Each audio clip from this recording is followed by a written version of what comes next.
welcome to another episode of the A-List Movie Club.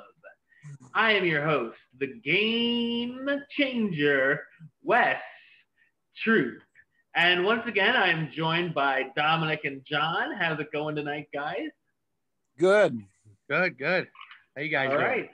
Good. And this is the show where each one of us, each week, will pick a different movie for the others to watch and review, along with ourselves, of course. And this time, it was my turn to pick, which is always kind of controversial. So this time, we picked the movie that I've been hearing a lot of things about, but just have never got the chance to watch it, and that is Good Time, starring Robert Pattinson. So, hey, John, see. I think honestly we should stop Wesley from choosing anymore. Well, we know what he thinks about this movie.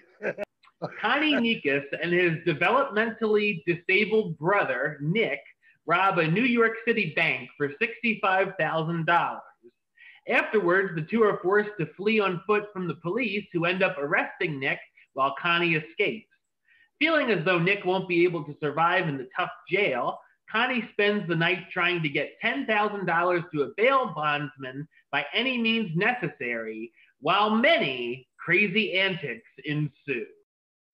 So this film was released on August 11th, 2017, in limited release, and then expanded more wide 2 weeks later. It was directed by the Sadfi brothers, Benny and Josh, and Benny actually plays Nick. And I thought he does a great job with that. Their cool style is brought out here with the interesting camera work and close-ups. And the film has a very dark, gritty, and dirty feel to it. And I really like the Sadfi brothers. This is the second movie I've seen that they've done. The other one, of course, being Uncut Gems. And this definitely has the same kind of feel that movie has to it. Much like Uncut Gems, it's definitely a stressful experience, especially during the bank robbery and the events that follow shortly after. There's a lot going on, lots of loud noises, excitement, and leaves us some definite WTF moments, wondering what will happen next, with lots of surprises and suspense. There's some insane supporting characters that show up. Some are in and out quickly. Some stay along for the ride. But Connie and his antics end up ruining some of these people's lives, even if they are only in for a few minutes. The characters definitely do some questionable things here. Some scenes are a little bit uncomfortable or even gross.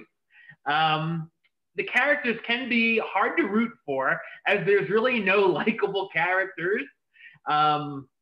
The first 20 minutes and last 10 minutes I thought were fantastic, but the middle can drag at times when Connie's staying at someone's place. Pattinson, I thought, she's definitely showing a different side of himself here.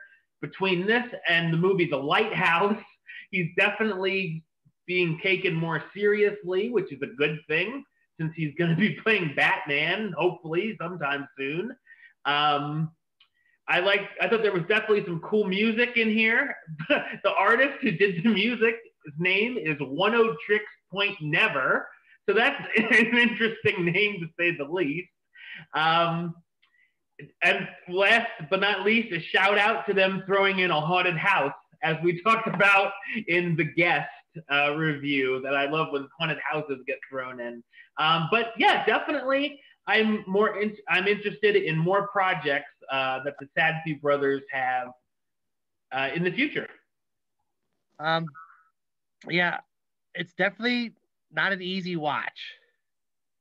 No. It's not I didn't know what to expect. I knew nothing about this movie. And since I've seen Uncut Gems, I'm not really familiar with their style. But yeah, definitely gritty, realistic, I would say. Yeah. Scenarios seem very, how people would normally react. Well, I'm not a criminal, but I mean, I guess that's how they react. I didn't really see any like big set pieces. There wasn't any, you could tell it's very low budget, but But yeah, shot very well. I was definitely entertained. I stayed awake. I couldn't take my eyes off of it because I was, like you said, like, what the hell is gonna happen next? Like, the hell, this guy's having like the worst night of his life or something. Like, it's definitely the only sort of cringe-worthy moment was when he was sort of making out with that young girl. I was like, wait, what? Yeah. No. I'm 16. He was talking to her in the kitchen and she said she's 16. And when he was looking at her, I'm thinking, oh God, don't let this be a rape scene. I don't want to see that. Like, I don't let it know. be like he's a bad guy. Don't make him that bad a guy. Like, then they start making out. I'm like, oh God. Yeah. They never say how old he is, but I'm guessing he's probably in his 20s. So. Oh yeah, he'd have to be. Yeah. So yeah, it was a little cringeworthy. Definitely. But I enjoyed it. Yes, it was good. See what Dominic has to say. Okay. It was okay. It was okay. This to me was Uncut Gems' ugly little brother. I think they've definitely improved in their movie making ability and their script writing and things like that from this movie to Uncut Gems. I don't know. This movie was okay to me. It wasn't. I mean, it wasn't horrible. I wouldn't watch it again because I just didn't care all that much for it. It's not a terrible movie. If somebody asked me what I recommended, I'd say, watch it and get your own opinion on it. I mean, it's not something that I would like wholeheartedly say, oh man, you've got to see this movie, but it's not a movie that I would say avoid at all cost. Robert Pattinson was okay in it. I mean, he has definitely become a pretty good actor. I don't know. It was like I said, it was okay. It was okay to me. That was about it. Okay. Do you think you would have liked it more had you not seen Uncut Gems? I don't know. It's hard to. It is, yeah, because I just found myself comparing it a lot to that. Uncut Gems, even though it's a hard watch, and John, it's harder to watch than this. Yeah, Uncut Gems is harder to watch than this. But Uncut Gems was a really, really good movie. I mean, a really good movie. Whereas this is, I know it's their first outing, and they did respectable for that. It just wasn't anything special to me, They're both kind of character driven. The main guy carries the whole movie. Yeah. Everyone else just sort of orbits around him. Right. And in Uncut Gems, Adam Sandler is amazing. He is absolutely amazing. It was a crime he did not get nominated for Best Actor. The absolute crime he didn't get nominated. That was his only shot. Let's be real. He's not very well respected in the industry. I mean, yeah. Oh no, not after all those Netflix movies and shit. Like man. Yeah. But that really was something. So, because it was so low budget, they filmed real stuff. Like they walked the streets and filmed him, Robert Pattinson, like very low key. So the people that you see walking in the background aren't actors; they're like real people. Yeah. I thought the cops looked real too. Yeah, the mall chase. Hey, you stop! Those are real cops in the mall chase. They filmed during regular business hours while the mall was open to the public, so the reactions in the movie would be genuine. Some of the mall customers even tried to stop the cops from chasing them.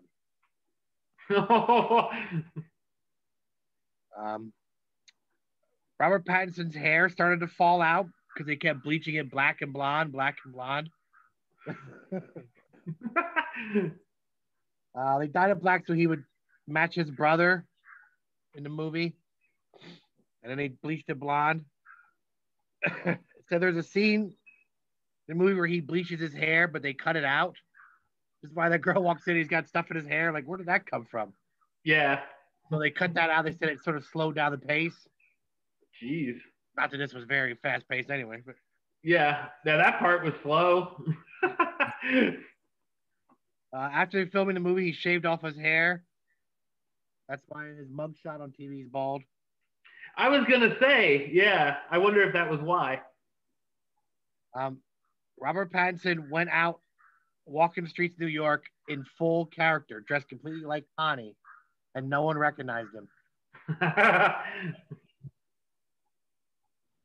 And he even hung out with ex-prisoners so he could sort of get the feel of how they talk and act. And wow. yeah, see, to achieve authenticity and not to draw attention, film locations weren't locked down from the public. Nobody recognized Robert Pattinson, and not one cell phone picture was taken of him. Wow.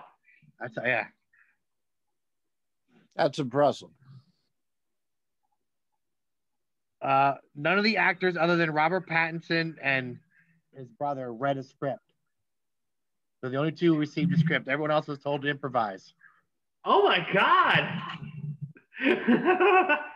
Okay.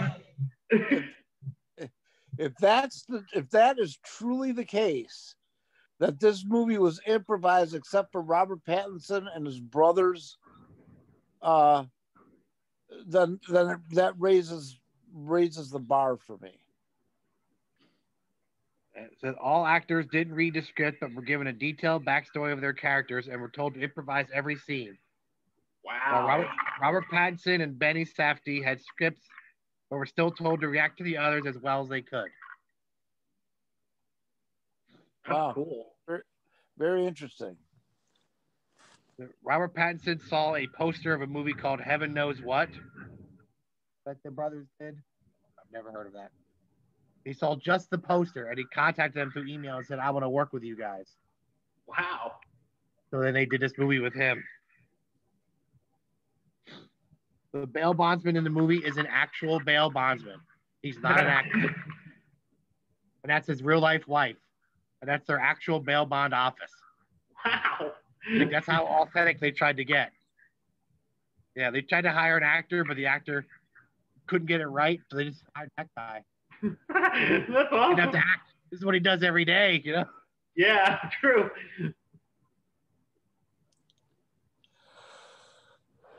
Oh, man. The title Good Time is prison slang. It refers to a reduction in a prisoner's sentence for good behavior. Oh, wow. The backstory is that Connie got out of prison for behaving well, and this is how he's spending his good time. Was it all take place in one 24-hour period? Wow. One whole day of this movie.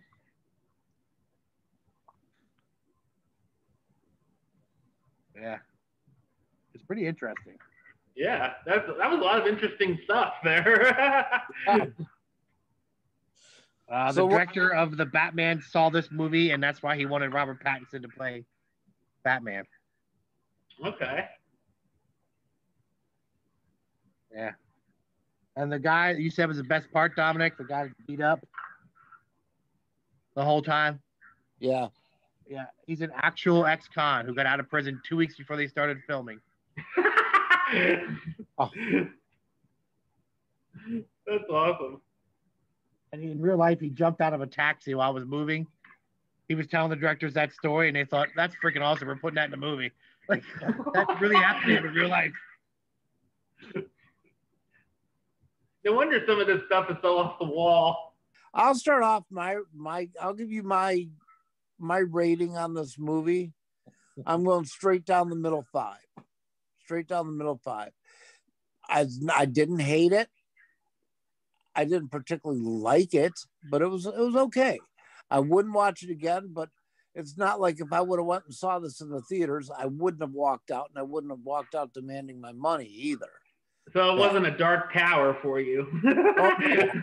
There have been movies where I've walked out, I've asked for my money back, but this was not one. Yeah, even with the AMC movie club thing. They give you your money back? Free. I want my money back. Another credit, another movie I could see this week instead. But do they do that for you? No. Oh, okay. Straight down the middle of 5. I think it's better than a 5, but it's not a 10. So I'll probably go in the middle. It's like a 7. It's just like you said, it's hard to watch. There's no rewatch value to this movie.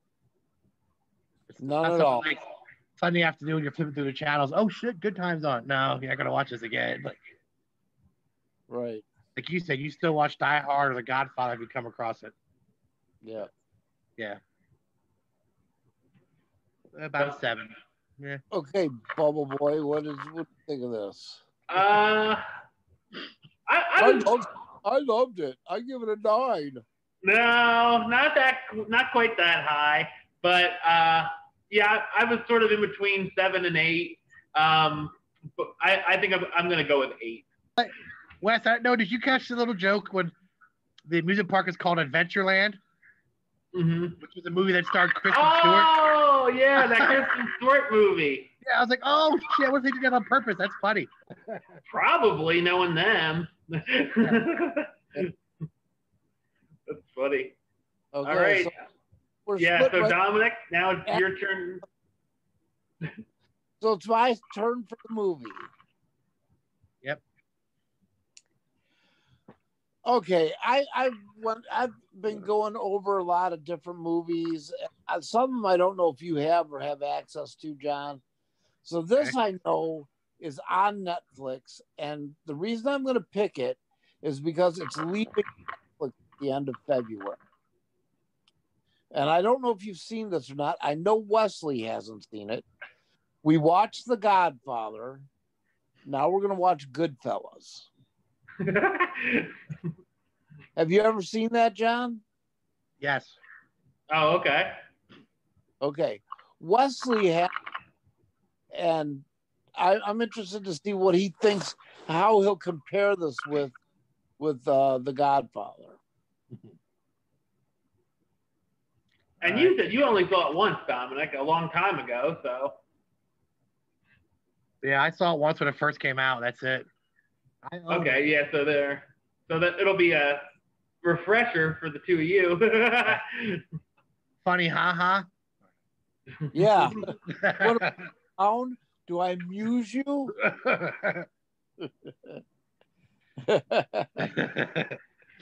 All right. Joe Pesci was amazing in that movie. Oh yeah, they all were. Yeah. Yeah. All right. All right. Well, we'll be back next week with our review of Goodfellas. John, you want to talk a little bit about your podcast? I have a podcast called We Like Wrestling Podcast. It's every week we do an episode. Nice. I wasn't sure if that was a Baby Metal shirt or not. No, it's Kabuki Warriors. Nice. We Like Wrestling Podcast. 4 guys sitting around talking about wrestling. We just did a Royal Rumble tournament. It should be up. Available on Spotify, iTunes, Apple Podcasts. We have Twitter. I think it's WLW1 podcast, I think. I'm not sure. We have a Facebook page. We Like Wrestling Podcast. Awesome. All right. And of course, you know my links, youtube.com/westside515. You can like the show on Facebook, facebook.com/WestTrueBaylist. And of course, you can follow me on the Twitter and Instagram @WestAlist. Until next time, truth out.